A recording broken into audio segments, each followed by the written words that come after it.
Most heartfelt greetings and salutations, ladies and gentlethems.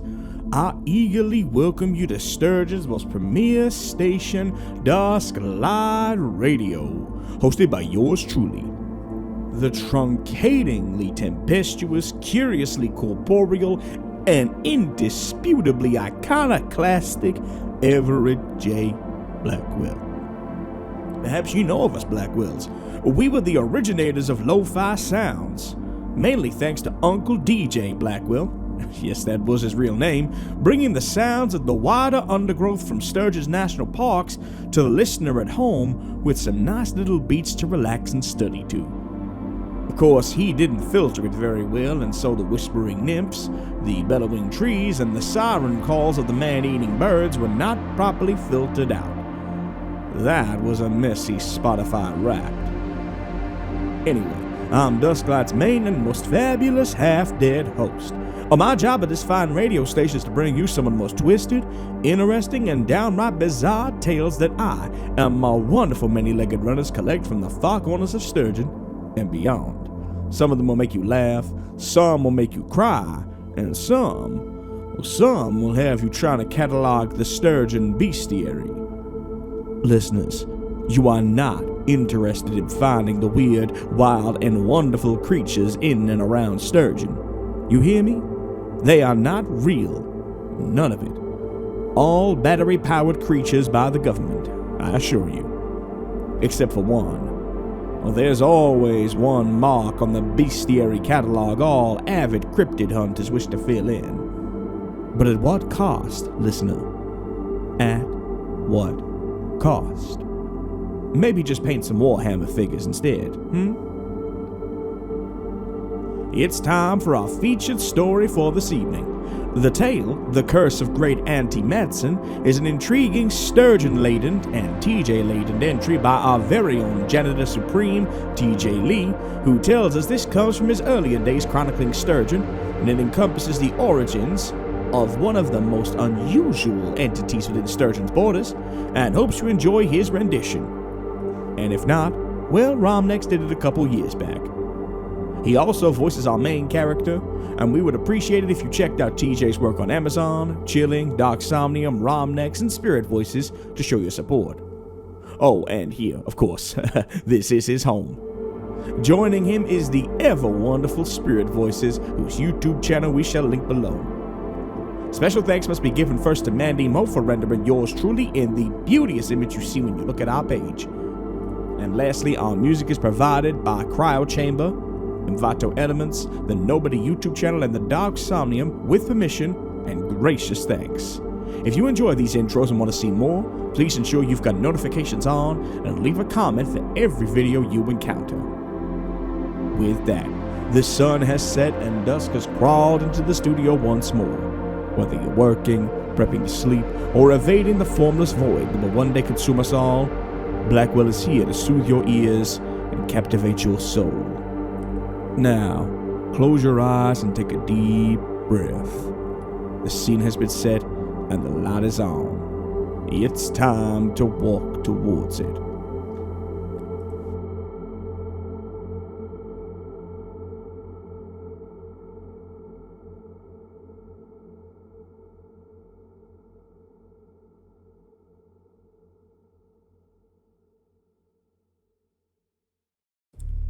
For as long as I'd known, there had always been a great Auntie Madsen. And for as long as I'd known, she was someone you always needed to fear.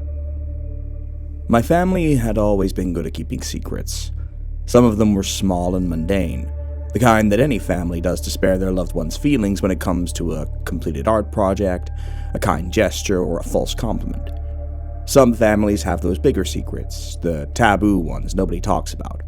A family member who committed a horrible crime, a tragedy, or something horrible that binds the family together in a way outsiders can never understand. For us, that was great Auntie Madsen. Supposedly, my great-uncle Zephaniah had been in love with a local girl. His family forbade it under the guise that her family was of suspicion and stooped in heinous activity. But Zephaniah would not be deterred.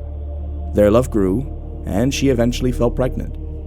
She became very cautious, knowing how the family would react, and stipulated he must only see her in a certain location at certain times. A place in the woods nearby Zephaniah's.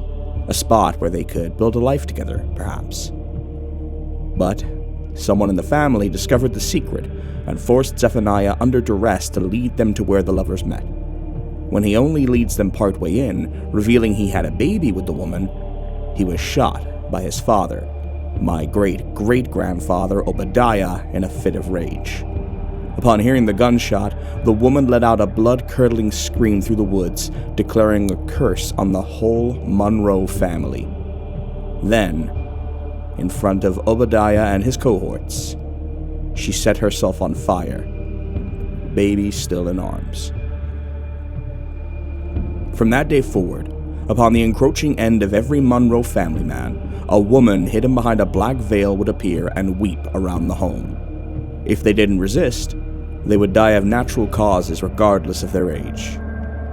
Naturally, there have been many members of the family who disobeyed that and tried to look at her. Some even succeeded, so I'm told. But they all met a terrible end.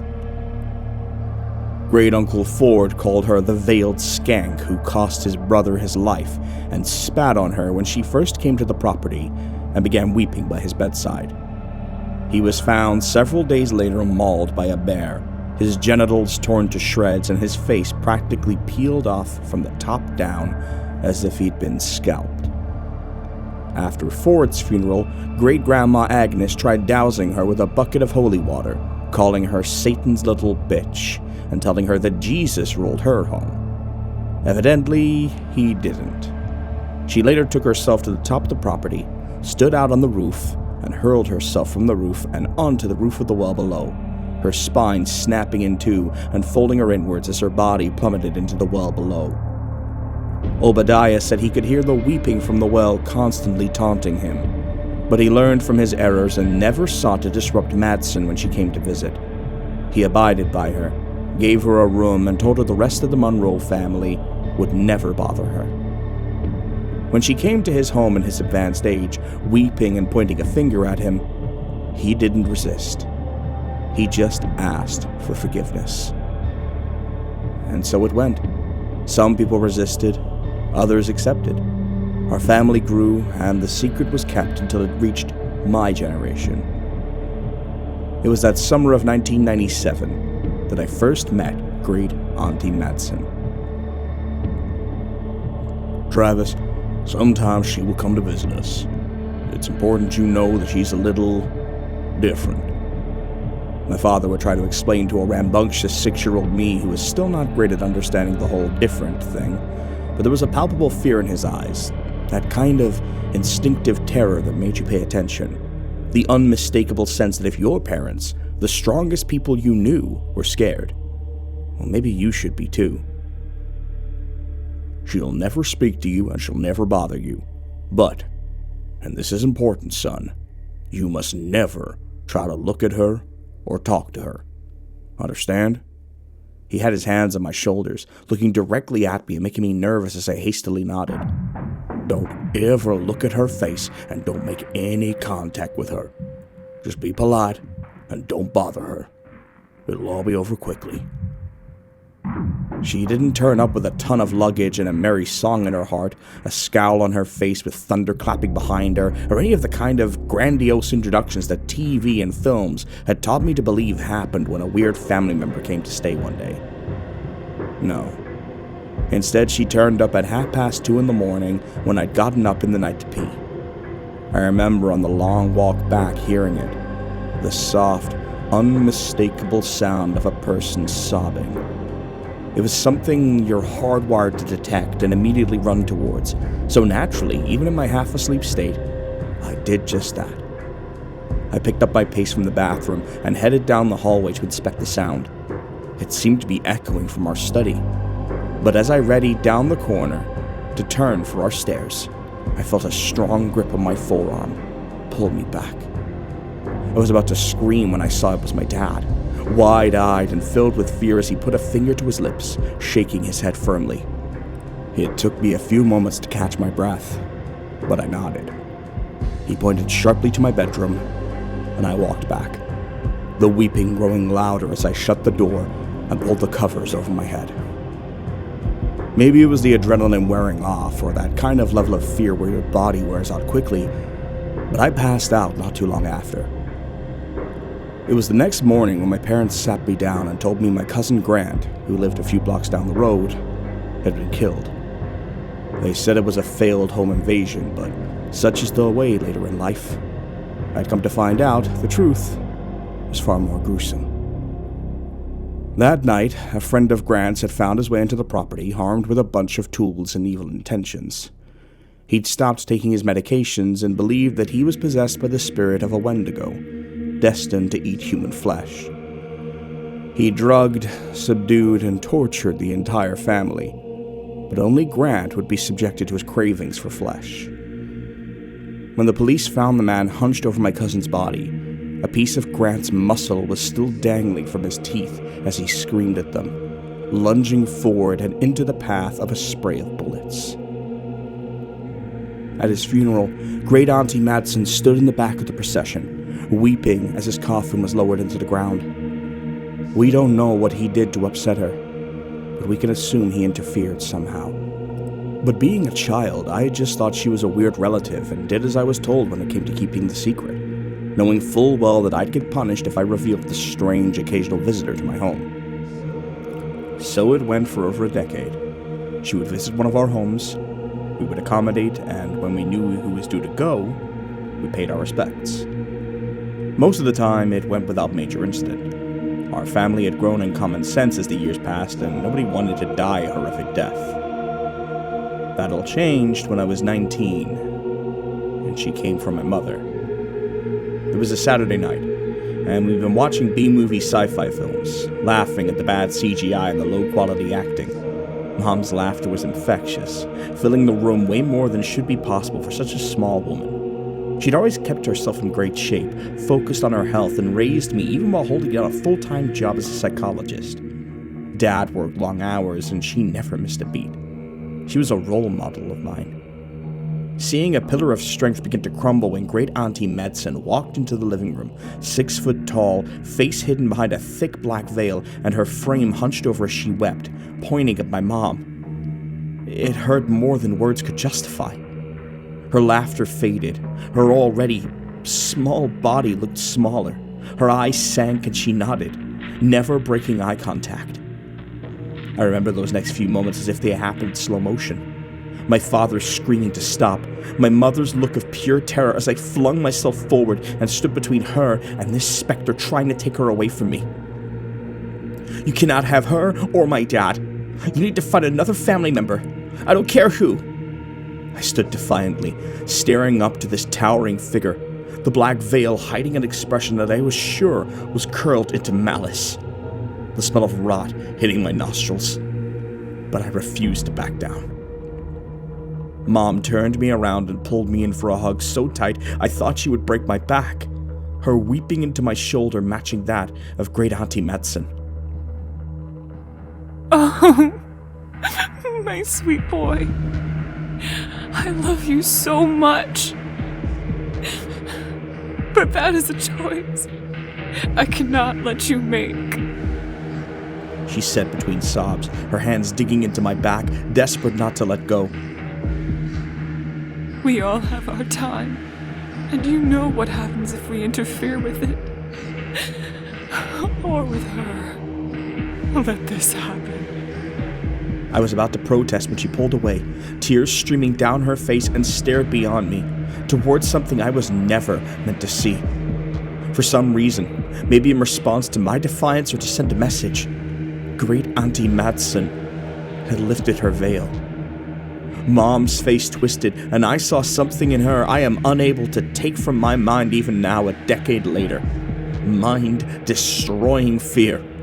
Her eyes widened, pupils dilated, veins grew large on her temples, and her jaw slacked open to let out a scream that threatened to burst my eardrums as she pushed me out of harm's way.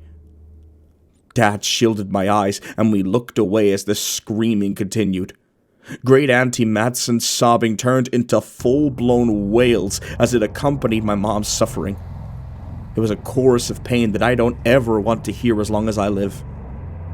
After a few minutes, I could smell a burning in the air, and despite my dad's insistence, I pulled away to look at where it was coming from. Standing there, hand in hand with Madsen, veil now in its rightful place, was my mother's steadily burning body. The flesh melting from her face and chunks of it falling to the ground in a slop, her screaming still continuing as she reached out a charred hand. Don't ever resist, she screeched before the smoke filled the room, forcing us to leave the house in a stupor and call the fire department. A neighbor had to hold me back as I fought to get back into our home, screaming, "That's my mom! She's in there!" until my legs gave out, and I sobbed. I remember looking over at Dad just the once, his stoic stare never once breaking with the living room window. He knew she was in there, and he knew she would come back again one day for him. For us all. Years would pass, and eventually I would see more cousins taken by Great Auntie Madsen's deft hand and guttural sobs. I moved out, keeping myself near my father, married and had children of my own, desperate to start a life separate from the Monroe curse. I told my wife of it when we got engaged, warning her of what awaited her. But I don't think she ever took me seriously. I don't blame her. Nobody would if it wasn't in front of them. But that brings us to the present day, to why I'm sitting in my study, hands shaking and my mind on the brink of sanity. A few weeks ago, I heard the familiar wailing outside of my home, and at first I chalked it up to that of someone drunk, homeless, or mentally ill. But when it persisted and woke up my children on more than one occasion, I began to worry it was her. I hadn't moved that far from my dad's place, so my instinct was that she'd come for him. I video called him and asked if he'd seen her, but he seemed detached when I tried to press him for a reply. "Travis, you need to keep a close eye on your family, not worrying about me," he said, bluntly, emotionally very removed from the conversation. I was confused and, to be truthful, a little upset. "What do you know that I don't, Dad? If they're at a risk, I need you to tell me," I pressed. "Everyone in our family is at risk," he snapped, startling me. "That's what being a Monroe means. We are all at risk, and we always will be." He sighed, calming himself down. "Look, I'm sorry. I've just been worried about this happening. Your grandfather always told me we were fine if she came into the home and we accommodated." Honey, I'm just stepping outside for a sec, okay? My wife called from the hallway. I shouted back to let her know I heard before turning back to the call. "Well, she's been wandering the roads outside my home for the last 2 days, so that's why I was worried." It was only the third time in my life I'd seen my father look so pale. "What do you mean she's roaming outside? She doesn't do that. She just invites herself in," he said, stumbling over his words. Are you sure it's her? It could just be a stranger, someone who's not well." "I know it's her, Dad. We've spent enough time around her to know the difference. She just turns up and wails for a bit before going off. I thought she was after you." I paused, realizing how nonchalantly I was discussing what is in actuality a horrifying familial tradition. Why would she do this? Both of us stared for a moment before a horrifying realization hit us both at the same time. I sprung from my desk as Dad ran outside and raced to our street. There was no time. I got to my front door just in time to see my wife, who had never fully absorbed the stories and believed them, walking determinedly towards Great Auntie Madsen and defiantly telling her to leave the property. "You're scaring our kids, and I can't get a wink of sleep," she shouted authoritatively. My wife always had a temper. She was a former Marine and was fiercely protective of me and the kids. "You need to leave, or I will call the police. You got that?" Madsen stretched out an arm, and I watched in horror as my wife pulled her over her shoulder and judo slammed her to the ground, the veil slipping as I screamed. My dad did the same as he turned the corner.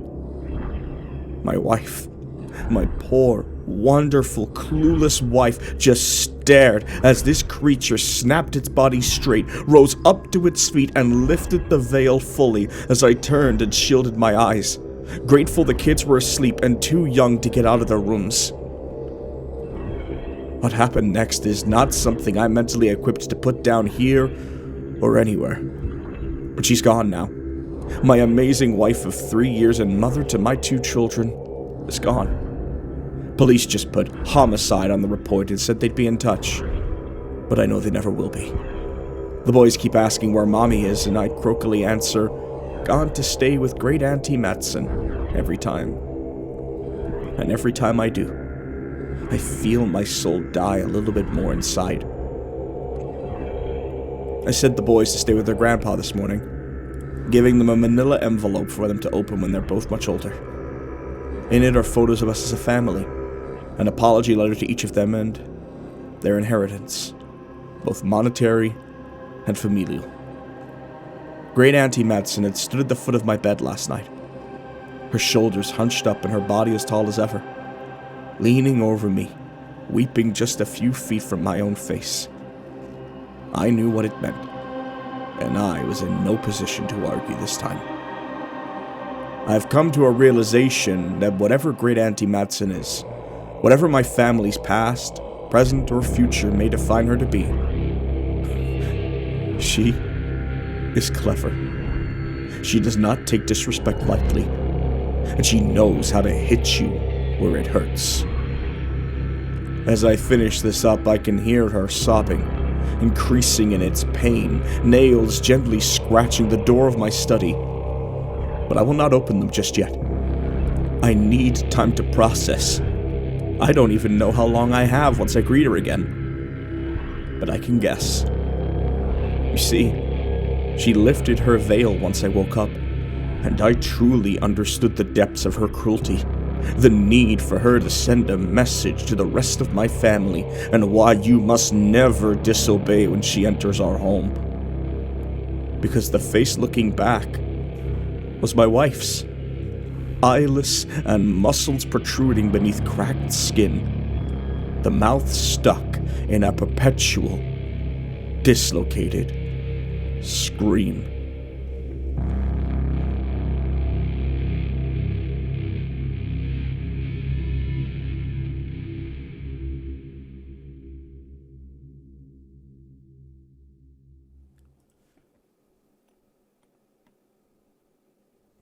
This is why I'm terrified of my relatives. From warmongering great Lord Chadwick Blackwell and his elephant gun with the itchy trigger finger, to cousin Mercy Blackwell and her penchant for testing poisons on us. You've always got to keep an ear to the ground and an eye on every exit. If you enjoyed this video, be sure to check out some of our other transmissions. We're editing them regularly, and we'd love to have you as part of the Dusklight family by subscribing, hitting the bell of the Banshee, and leave a comment with stories you'd love for my many-legged runners to find. It's time to prostrate ourselves in front of our Patreons. Our Sturgeon and Faithfuls, Haley Clark, Foe, PRDDL12, Sabrina Alexander, Jason Webb, and Marie W., Purple Crayon Eaters Mary Peck, Feeny Von Karma, and Max, now full of the indigo wrath and preparing for all-out war. Our janitors, Alex Nunez, Amy Sean, Ethan Nelson, and Arthur Cookie, currently entering the maintenance tunnels to clear out the scourge of Dusklight, the armchair critic. Our nightmare detective, Adrian Rodriguez, who just joined the force and will begin the case of the Rat King and his many teeth.